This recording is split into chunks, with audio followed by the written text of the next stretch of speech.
TNPSC group 4 2022ல கேட்டா இன்னொரு some பார்க்கலாம். which number is in opposite of 3ன்னு கேட்டிருக்காங்க. இந்த பகடை அதாவது டை சம் கொடுத்து ஆப்போசிட் நம்பர் கேட்டாங்க அப்படின்னா இங்க பாருங்க, ரெண்டு பகடையும் பாருங்க. ரெண்டுலயும் 2 5 3 இருக்கு. இங்க பாருங்க, அதே 2 எங்க இருக்கு, 2 5 4ன்னு இருக்கு.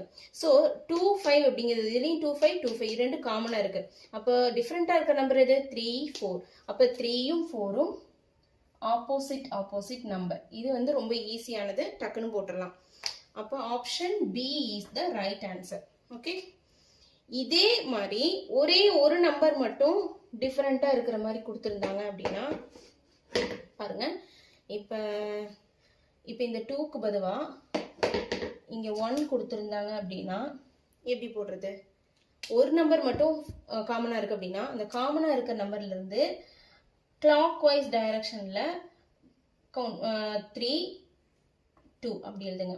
அப்ப 5 5 ஃபர்ஸ்ட் டயக்ராம்ல 5 3 2ன்னு இருக்கா, அப்ப 5 3 2ன்னு இருக்கு.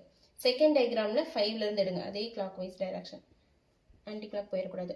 5 4 1, அப்ப 5 4 1. அப்ப இது வந்து ஆப்போசிட்டா இருக்கும். ஆனா இந்த 5க்கு இந்த 5 ஆப்போசிட்டா இருக்குமானா இல்ல. இந்த 5ஓட ஆப்போசிட் வந்து இதுல இல்லாத ஒரு நம்பர். அப்ப இல்லாத நம்பர் வந்து 6. அப்ப 6 தான் 5க்கு ஆப்போசிட்டா இருக்கும். இதுல இருந்து எல்லாமே தெரிஞ்சுக்கலாம். 5க்கு ஆப்போசிட் 6, 3க்கு 4, 2ல 1 அப்படின்னு இப்படிதான் ஃபைண்ட் அவுட் பண்ணணும். ரொம்ப ஈஸியானது தான். தேங்க்யூ.